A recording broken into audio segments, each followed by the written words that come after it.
Hello everyone, welcome back to Cheap RV Living. My name is Brian Gifford and I'm going to be your host today. In today's video, we're going to continue our Baja series and we're going to get a chance to talk to Brittany and Tom here. And they are going to be telling us all about their nomadic lifestyle and so many more things that they're doing. So guys, thank you so much for taking the time to chat with me today. Thanks for having us. Thanks for having us. When did you first get inspired to do some sort of nomadic or alternative living? The idea really sparked around 2015. Okay. We were just really bored. We were bored with life. I was working as a manager of a veterinary hospital. Okay. Tom had just retired from the fire department. Oh, nice. And so, you know, it just felt kind of funny. I was going to work all day. He was trying to find things to do, retired, and it was like, what else could we do? Well, I did the Camino, and then after Oh, yes. Yes. and after the Camino, we were already starting to look for the next adventure. Yes, Tom went and walked the Camino de Santiago in Spain. Gotcha. And that sparked something for sure. And then when did you have your first nomadic lifestyle after that? So 2016, Mm-hmm. it was, I want to say September it was, because it was after Burning Man. Right. We put everything in storage. We sold most things. We sold a vehicle. We put the few things that we didn't sell into storage. And we took off on bicycles with the intention of bicycling to Mexico for the winter. Oh, From nice. Oregon. From Oregon. From Okay. Oregon, yes, Yeah. from Eugene, Oregon. Okay. With a dog. With In the our trailer. 40-pound dog in a specially designed bicycle trailer. That's perfect. I love that visual. Like, oh, that's perfect. It was a visual. Everybody, it was funny as we biked down the coast, the word was ahead of us. Have you met the people with the dog? Like, it was quite a sight. But it was a very wet year. Okay. And it was super uncomfortable because the dog was wet all the time. And when we got to the Bay Area, San Francisco, we were done. Okay. We were done bicycling. But we wanted to keep traveling. Okay. And so we got online and we looked up Toyota Dolphins. We'd always wanted. I love those. Yes, we'd Yeah. always wanted a Toyota Dolphin. We dreamed about it. And sure enough, that day on Craigslist, someone had just posted an ad for a Toyota Dolphin. We were the first ones to look at it, and we bought it right away. Yeah, it was just amazing. The fun part was moving in from the bicycle. We had our saddlebags and our panniers, and we're going, look at all this room. It's a mansion. It was. It's like, It was a mansion That's after the amazing bicycles. how much We put our space we bikes had. on the back, and we just continued to Mexico. yeah, we just kept going. The Oh, dog was much happier. Yeah, I'm sure. Yeah. Yeah. And so just en route to Mexico, basically, you bought a vehicle and then continued down to Mexico. Kept down. Yeah, and decided, well, we have this now. I guess we'll live in it. Nice. And so, how far down into Mexico did you go? We came All to the Baja. way Baja. To Cabo. Cabo. Yeah, Okay. we traveled the whole peninsula. We explored as much as we could. But Yeah. We were here for that whole winter. Mhm. And so we went back to the States probably in March. Okay. And we continued to travel around nomadically in the Pacific Northwest. Okay.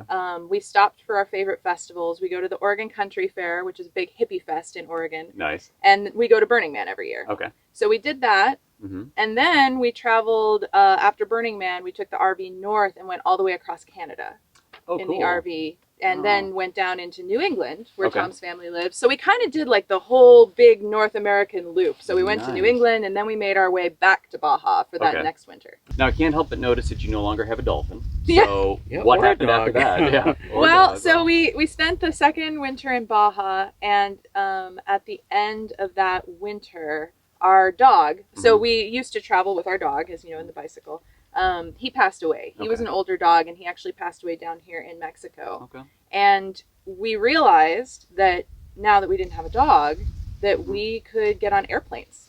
True. Very true. And so suddenly it was like, whoa, the world opened up a little Yeah. bigger. Yeah. And we started thinking about where we might want to go. And we'd always wanted to go to Southeast Asia. Okay. So we stayed in the Dolphin a few more months, and then we actually sold it. Okay. And because we didn't know where we'd store it for all the time we Right. were gone. Mhm. And then we took planes to Southeast Asia, and we spent 6 months in Thailand, Laos, Cambodia, and Vietnam, Wow. which That was is amazing. Did you stay, like, travel all around, obviously? Mhm. Yeah, we just had carry-on bags. Okay. Perfect. Not just little carry-on Little backpacks. backpack, and- yeah. Yeah. Oh, Yeah. that's the best way to do it. Yeah, we had no plan really. We just kind of Followed our instincts and the advice we got from other travelers, which I highly recommend. Always listen to the other travelers. Yes. They've got the best tips. And so then what happened after you got back from Southeast Asia? So after we got back from Southeast Asia, we did what we called our summer of festivals. Okay. So we hopped from festival to festival. Working medical. Yeah, and volunteering. and Okay. So we do crisis intervention and medical at festivals. So we volunteered at many, many festivals all summer long. Okay. And then we decided that it was time to take a break from traveling. Okay. And we actually rented a house. And interestingly, shortly after we did that, COVID hit. Oh. But in the Good timing. interim, while we rented the house, we did take 1 month and come to Baja for a month. Okay. Because we couldn't just stay still for a whole year. No. All right. I get it. I can relate It to was that. too much. Yeah. Okay. And so you were in the apartment that you rented Yep. for how long? A year, well, we ended up being in it 2 years. 2 years. Huh? Okay. We took trips in this last year. Like we did another bike tour. We bicycled from the northern border of Oregon all the way down to Mendocino County in California. So Okay. we did a nice long bike tour. And, How long did it take you? a little over a month. Yeah. Okay. Yeah, we could have gone faster, but Yeah, and then we just moved out of everything again. So just about a month ago, a little over a month ago, we put everything back in storage, sold more stuff, and we are here in Baja. And then at the end of this winter, we're flying to Europe to walk the Camino de Santiago together because I haven't done it. Okay, excellent. Yep. And so you're in a tent here. Yep. And so and how long will you be down here this winter? We'll be here until March. We've been here a few weeks, so it'll be about 4.5, 5 months when it's all said and done. 4.5 months. Yeah. Okay, gotcha. Yep.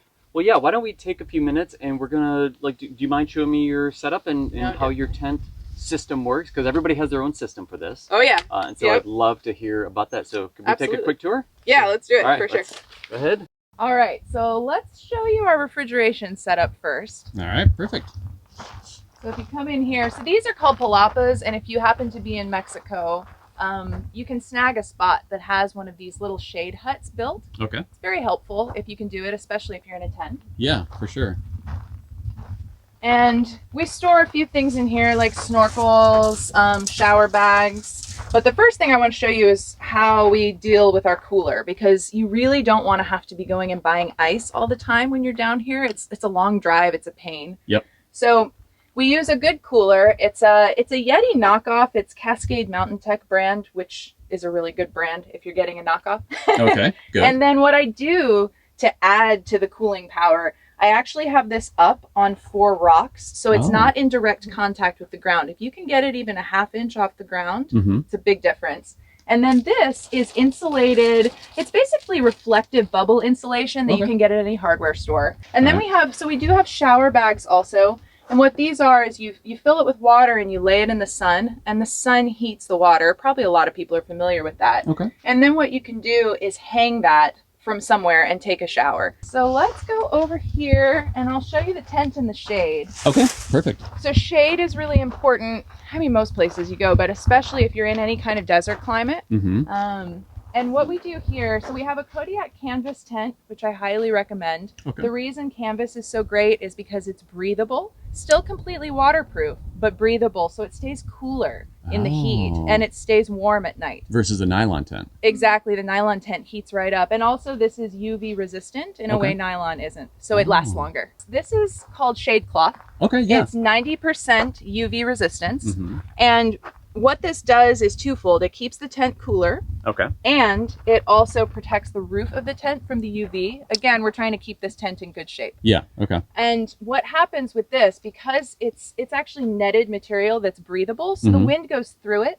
Okay. So it works well in windy weather, and it also allows air to go through so the tent stays cool. And then what we do here, these are our paddle boards. So these are inflatable. Okay, so they pack down really nicely. Yep, they pack down into suitcases that roll. Okay. Highly recommend it. Yeah. And then we keep them inflated, but you have to make sure they don't overinflate. So that's why we have this just laid over them in the sun. But this is something we do every day. We take these out. Yeah. I mean, this is definitely some of our big fun down here. Yep. So then we've got our solar setup. Oh, I didn't even notice that Yeah, up there. so this is great. It's Jackery brand, really highly reviewed. We've met many people that have used these that love them. Okay. And so this is the panel. It's very lightweight, easy to carry. It's 100 watt. Okay. And what this does is it goes into a little generator unit. It's not a generator, it's just what they call it. But it goes into a little unit that has both USB plugins and regular wall outlet. Oh, nice. And so you can run, Tom uses a CPAP machine at night. Okay. And he can easily run his CPAP machine all night, and we still have 80% of the battery left. So we charge our phones, our computers. This runs lights in the tent, everything we need. And that's also, the battery bank is also a Jackery? Yep, it's all one system. They go together. I have heard of the Jackery, so that makes sense. And what are you guys sleeping on in here? Do you have like an air mattress? Or? No, you know what we have? You wouldn't really be able to see it, but I'll describe it. It's a tri-fold memory foam mattress that's full size.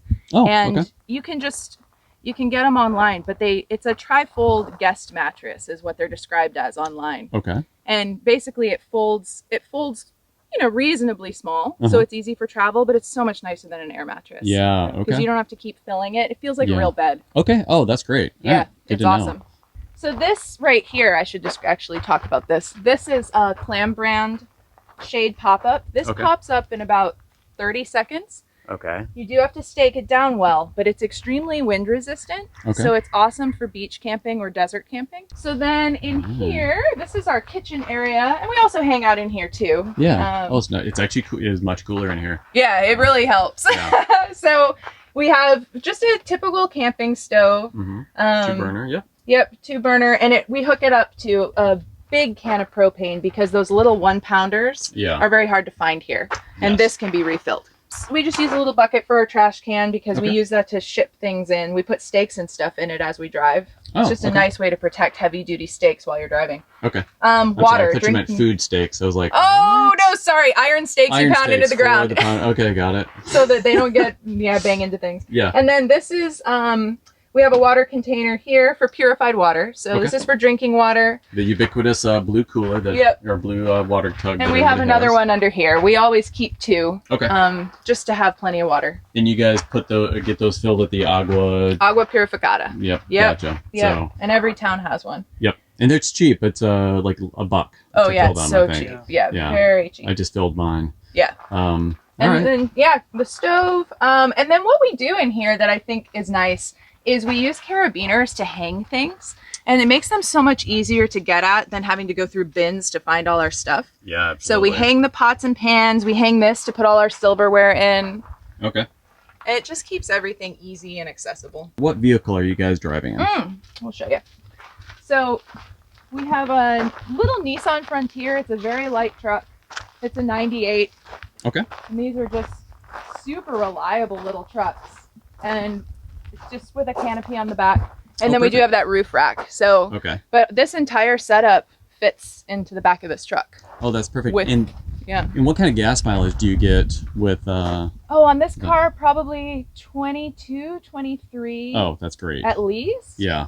Highway, maybe a little more. Okay. Yeah, it's good. So guys, thank you for the tour. Let's go ahead and sit back down and we'll finish the interview. Guys, thank you so much for that tour. That's a really cool setup. I like that. So tell me a little bit, how do you afford to do this? So you're retired, but do you guys make money on the road somehow, or what do you do? Yeah, absolutely. So yeah, Tom is retired, and I write a travel blog. Oh, awesome. Yep, so my blog basically covers how to do all of the different kinds of travel that we've done. Okay. So it's a lot of, if anybody wants tips, advice on how to do all of this, my blog is the place to go. Cool, and what's the name of the blog? And the blog is called The Rolling Pack. Okay. Just therollingpack.com, and it's spelled just as you would imagine. We used to be a pack because we had a dog. And we're still a pack, but we're minus the dog now. I look forward to looking up the blog and checking out because... yeah, I'd love to see some of your advice and so forth and some of your travels. I think that'd be amazing. What's next on the horizon for you guys? Well, all we know so far is that we're going to walk the Camino de Santiago and spend 3 months in Europe after we're here in Baja. Yeah. Okay. We have some ideas. We would love to tour Central America with backpacks. Okay. We'd love to go back to Vietnam and really tour that country specifically. Okay. But which thing will do after Europe, I'm not sure. So any other advice to people out there listening in and watching that you would have for them about traveling and just going for it? Yeah, I mean, my biggest piece of advice always is this moment right now is your life. So don't put off the thing that you want to do. If traveling, if being a nomad is your dream, don't wait until everything's perfect, because it never will be. Right. So go ahead and get a little safety net together, like you said, and then take the leap. It's never going to be perfect, and it's never going to feel easy, but it's so worth it. I found that it's easy to overplan, and it's okay to plan, but to buy the ticket before you start planning. Oh, okay. Have the thing. Yeah. You know, if you think you want to go to Spain, buy the ticket, and then figure out how it's gonna work. Well, Brittany and Tom, thank you so much for joining us today. I really appreciate just chatting with you and getting to know you. Yeah, thank you. Yeah, and hearing all about your travels and stuff. And I look forward to looking at your travel blog and seeing where you go next. And I hopefully will run into you guys again somewhere down the road. I'm sure we will. Yeah. So, and for all of you guys out there, thank you so much for joining us today. What do you guys think of their lifestyle? Could you be down here living in a tent? Could you just buy a ticket without planning and just go for it? Please let us know in the comments below. So, but if you like today's video, please go ahead and give us that thumbs up, subscribe to the channel, and until next time, so long and see you guys down the road.